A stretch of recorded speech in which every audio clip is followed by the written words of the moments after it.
অবশেষে জামাত ইসলামী কি রাজনীতি ও একামতে দিনের কার্যক্রম আলাদা করছে?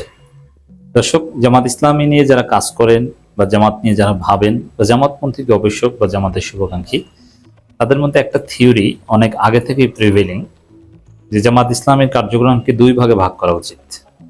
একটা হচ্ছে একামতে দিন দাওয়াত, আর একটা হচ্ছে রাজনীতি।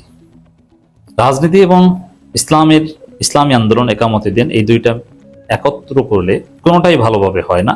এটা একটা থিওরি, আমি বলছি না যে এটি ঠিক বা ওইটা ঠিক, আমি একটা থিওরিটা বলছি। লেজে গোবরে মাখিয়ে ফেলার একটা অবস্থা।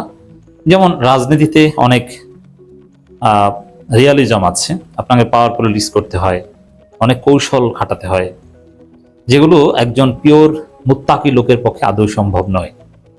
যার ফলে যারা জামাত করে তারা না হতে পারছে ভালো মুত্তাকি, না হতে পারছে ভালো পলিটিশিয়ান। দুই জায়গায় তাদের ঘাটতি। এজন্যে রাজনীতি করলে রাজনীতি করার মতো করা দরকার। আর ইসলামী আন্দোলন একামতি দিনের এইটি যেহেতু জামাতের মূল, এটা একদম পিওর সে আগের জায়গায় নিয়ে যাওয়া দরকার, যেখানে ভালো মানুষ তৈরি করা হবে, এদের তরবিয়ত চলবে, মুত্তাকি বানানো হবে। এরকম আলাপ অনেক আগে থেকে চলছে। বিশেষ করে কামরুজ্জামান, কাদের মোল্লা, মীর কাশেম আলী, এদের মধ্যে এবং এমনকি ব্যারিস্টার আব্দুর রাজ্জাক, এদের মধ্যে আছে যে রাজনীতিটা আলাদা করা হোক, জামাত ইসলামী থেকে রাজনীতি আলাদা করা হোক, এরকম একটা থিওরি ছিল। এটা পৃথিবীর অনেক দেশই হয়েছে, যে জামাত ইসলামী আন্দোলন একামতি দিন এটা থাকবে। যেহেতু জামাত ইসলামী নামটা নিয়ে অনেক সমস্যা, 1971 সালে তারা স্বাধীনতা বিরোধিতা করেছিল এবং অনেক অভিযোগ আছে তাদের বিরুদ্ধে। আর 1971 সালে তারা যা করেনি তাও তাদের উপর চাপিয়ে দেওয়া হয়েছে এবং এটা এস্টাবলিশড হয়ে গিয়েছে। যার ফলে জামাত নাম নিয়ে ক্ষমতা আসা সম্ভব নয়। আমি আবার বলছি, এটা কিন্তু আমার মতামত না, এটা হচ্ছে থিওরি। আগে বলছি, তারপরে আমি আলোচনার কনক্লুশনে যাব। যে কারণে জামাত ইসলামী আন্দোলন একামতি দিন এই জায়গায় থাকুক, তারা দাওয়াতি কাজ করবে, মানুষকে একামতি দিন বুঝাবে, ইসলাম পরিপূর্ণ জীবন ব্যবস্থা এটা বুঝাবে। আর রাজনৈতিক দল আলাদা থাকবে, তারা রাজনীতি করবে। তবে হ্যাঁ, ওই রাজনৈতিক দলটা মৌলিকভাবে জামাত ইসলামের নিয়ন্ত্রণেই থাকবে। ওই দলের প্রধান কে হবে বা এগুলো জামাত ইসলামী ঠিক করে দিবে, বাট তারা শুধু পলিটিক্স করবে। দুইজন আমির থাকবেন, একজন হয়তো আমির নাম না দিয়ে সভাপতি। কেউ কেউ এরকমও বলেছেন যে অধ্যাপক মুজিবুর রহমান তিনি হোক ইসলামী আন্দোলন একামতি দিনের যে জামাত, গার্ডিয়ান কাউন্সিলের মতো দাওয়াতি কাজের যে জামাত, সেই জামাতের আমির হন।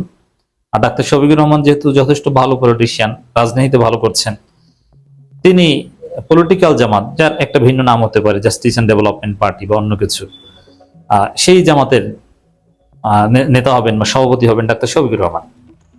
এবং এই জামাতের মধ্যে ডাক্তার তাহের, শফিকুল ইসলাম মাসুদ বা এরকম একটা অংশ, তারা ফুল টাইম রাজনীতি করবে। মৌলিক জামাতের সাথে তাদের অবশ্যই কানেকশন থাকবে, তারা রোকন হবে, সব ঠিক আছে। এবং এই পলিটিক্যাল জামাতের সিদ্ধান্তগুলো ইসলামী যে জামাত, একামতের দিনের যে জামাত, সেখান থেকে পাশ হয়ে আসতে হবে। অনেকটা এই জামাতের যিনি প্রধান থাকবেন তিনি হবেন এই সর্বোচ্চ ধর্মীয় নেতার মতো। পলিটিক্যাল জামাতের লোকজন তার হাতে অনেকটা বায়াত নিয়ে আসবেন। এই বায়াত বলতে ওই বায়াত না, তার কাছে পরামর্শ চাইবেন অথবা তিনি দোয়া করে দিবেন। এইরকম একটা থিওরি বাংলাদেশে অনেকেই দিচ্ছে যে জামাত ইসলামের এটা উচিত। বিশেষ করে আওয়ামী লীগ আমরা যখন জামাত ইসলামীকে কোনোভাবে মুভ করতে দিচ্ছিল না, তখন এটা বেশি আলোচনায় ছিল। কিন্তু যখন আওয়ামী লীগ পালালো, জামাত স্বাভাবিকভাবে রাজনীতি করতে পারছে, জামাত ইসলামী নাম নিয়ে আগের মতো আর বিতর্ক সৃষ্টি করা যাচ্ছে না, তখন কিন্তু এই থিওরি আবার ধামাচাপা পড়েছে। জামাত নামেই কিন্তু নির্বাচনে যথেষ্ট ভালো করেছে এবং তারা প্রায়ত ক্ষমতায় চলে গিয়েছে। তো এখন এই আলোচনাটা কার্যত ধামাচাপা পড়েছে, যে অনেকেই বিশ্বাস করা শুরু করেছেন যে না, জামাত ইসলামী নাম নিয়েও ক্ষমতায় যাওয়া সম্ভব, কারণ এবার তো প্রায় ক্ষমতায় চলে গেছে। আর এবার প্রধান বিরোধী দল হয়েছে, তো সামনের বার ক্ষমতায় যাবে। যদিও এত সহজ নয়, অনেক পথ পাড়ি দিতে হবে এখনো। কিন্তু এর মধ্যে আমরা আরেকটা বিষয় দেখছি, জামাত ইসলামী, ডাক্তার শফিকুর রহমানরা যুগান্তকারী কিছু সিদ্ধান্ত নিয়েছে। এই সিদ্ধান্তটার তাৎপর্য আমি এতক্ষণ যে আলোচনা করলাম এটার সাথে রিলেট করব। কি, বিভিন্ন জায়গায় আপনার খবর দেখছেন, যেমন একটা খবর জাতীয়ভাবে খুব আলোচিত হয়েছে, যদিও এরকম ঘটনা শত শত ঘটছে। গার্লস কলেজে শিক্ষকতা করতেন বা করেন কুষ্টিয়া জেলা জামাত ইসলামের সেক্রেটারি, যার ফলে তার পদ নাই। এটা পাবনার একটা ঘটনা রিপোর্টে এসেছে, থানা আমির থেকে শুরু করে অনেকের পথ চলে গেছে। এর মানে জামাত ইসলামের যারা রোকন তারা পুরুষ রোকন, শুধু এটা না, আরো বেশ কিছু জায়গায় এরকম সংস্কার এসেছে বলে আমি জানতে পেরেছি। পুরুষ রোকনরা মহিলা স্কুল কলেজে শিক্ষকতা করতে পারবে না। যদি শিক্ষকতা করে হয় ওইটা ছাড়তে হবে, নইলে জামাতের রোকন থাকতে পারবে না, যেহেতু একটা ফিতনার সম্ভাবনা থাকে। আবার সরাসরি সুদী ব্যাংকে জড়িত, সুদী ব্যাংকে চাকরি করে, এরকম অনেকে জামাতের রোকন হতেন মাঝখানে। এখন সম্ভবত যদি গার্লস কলেজের এই বিষয়টা নিয়ে এত কড়াকড়ি থাকে, তাহলে সুদী ব্যাংকে যারা, এটা আমি জানি না কিন্তু আমি কিয়াস করছি, অ্যানালজি করছি, যারা সুদী ব্যাংকে চাকরি করে তাদেরও রোকন পদ থাকবে না। এটি হওয়া উচিত, এটি হয়তো হবে। এইটার তাৎপর্য কি? এটা অবশ্যই ইসলামের দৃষ্টিতে এটা জায়েজ না জায়েজের কোনো প্রশ্ন না। মাসলাহাত বিবেচনায় আপনার অবশ্যই গার্লস কলেজে, গার্লস স্কুলে শিক্ষকতা করা জায়েজ রিজিকের প্রয়োজনে। এখানে জায়েজ না জায়েজের প্রশ্ন, বা জামাত বলে নাই যে এটা হারাম, কিন্তু জামাত কাকে রোকন বানাবে কি বানাবে না, বা তার রোকনদের চরিত্র বা তার রোকনদেরকে কতটা নিরাপদ পরিবেশে রাখতে চায়, এটা তাদের বিষয়। এটা পুরোপুরি শরঈ বিধান, যেমন রোকন হওয়া না হওয়া এটাই তো শরীয়তের, এটাই তো কোনো আলাদা ভিত্তি নেই। এটা তো জামাতের একটা সাংগঠনিক বিষয়। রোকন হওয়া না ফরজ, না ওয়াজিব, না সুন্নত, না নফল, কিছুই না। এটা জামাতের সাংগঠনিক শৃঙ্খলার বিষয়।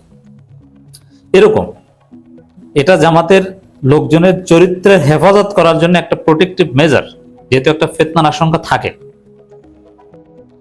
এই জন্যে গার্লস কলেজের শিক্ষক বা গার্লস স্কুলের শিক্ষক বা এইসব জায়গায় এরকম জড়িত, বা সুদী ব্যাংকের প্রতিষ্ঠানে জড়িত থাকলে তাকে রোকন রাখবে না জামাত, তাতে সে যত বড় নেতা হোক তোমার পদ নাই। এরকম একটা সিদ্ধান্ত জামাত নিয়েছে, যার ফলে কুষ্টিয়া জেলা জামাত সেক্রেটারিকে অব্যাহতি দেওয়া হয়েছে।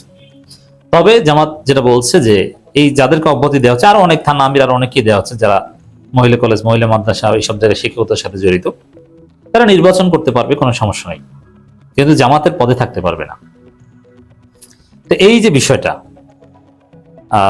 তবে এখানে অনেকে বলছেন যে তামিরুল মিল্লাত মহিলা মাদ্রাসার প্রিন্সিপাল কিভাবে পুরুষ হয়, তিনি তো জামাতের রোকন। এটার এখানেও ব্যাখ্যা আছে, এটা জামাত সিদ্ধান্ত নেবে। যেমন এটা বয়স বিবেচনা একটা বিষয় আছে, অতি বৃদ্ধ যার বয়স 60 পার হয়েছে বা সিনিয়র, তার ক্ষেত্রে হয়তো বা এটা নিয়ে কড়াকড়ি করাটা প্রয়োজন নেই। আর যে ইয়াং, তার ক্ষেত্রে হয়তো প্রয়োজন রয়েছে। এটা জামাত সিদ্ধান্ত নেবে, এটা ভালো একটা সিদ্ধান্ত, আমি এটাকে অ্যাপ্রিসিয়েট করি। কিন্তু যেহেতু জামাত বলছে যে না, এরা এই যাদের পদ থাকবে না বা যাদের রুকনিয়াত স্থগিত করা হচ্ছে, তারা নির্বাচন করতে পারবে, তারা রাজনীতি করতে পারবে, কোনো সমস্যা নাই, তারা নির্বাচনে প্রার্থী হতে কোনো বাধা নাই। এটার অর্থ হচ্ছে এটা, ওই যে জামাতের যে থিওরি, রাজনীতি এবং ইসলামী আন্দোলন একামতি দিনকে আলাদা করা, দুইটা ভাগে ভাগ করা, সেটা অন্য ফরম্যাটে হলো কায়েম হয়ে গেছে। যারা ইসলামী আন্দোলন একামতি দিন, এই জায়গায় রোকন হবেন আপনি, আপনার একদম পিওর থাকতে হবে। কিন্তু রাজনীতি এটা একটা ভাগ জিনিস, এখানে সবাইকে নিয়ে কাজ করতে হয়। এখানে চোর, বাটপার, নেশাখোর সবার কাছে আপনার ভোট চাইতে হয়। এখানে অন্য ধর্মের লোকজনের কাছেও ভোট চাইতে হয়। অতএব এই জায়গাটায় তো আর, এই জায়গাটা মুক্ত একটা জিনিস। তো এই যে জামাতের থিওরি বা জামাতের ভিতরে যে একটা থিওরি অনেকে বাস্তবায়ন করতে চাচ্ছিলেন যে ইকামতি দিন এবং রাজনৈতিক কার্যক্রম আলাদা করা, হুবহু ওইভাবে না হলেও অনেকাংশে ইন প্র্যাকটিস, ইসেন্সগত দিক থেকে কিছুটা হলেও ওটা বাস্তবায়ন হচ্ছে।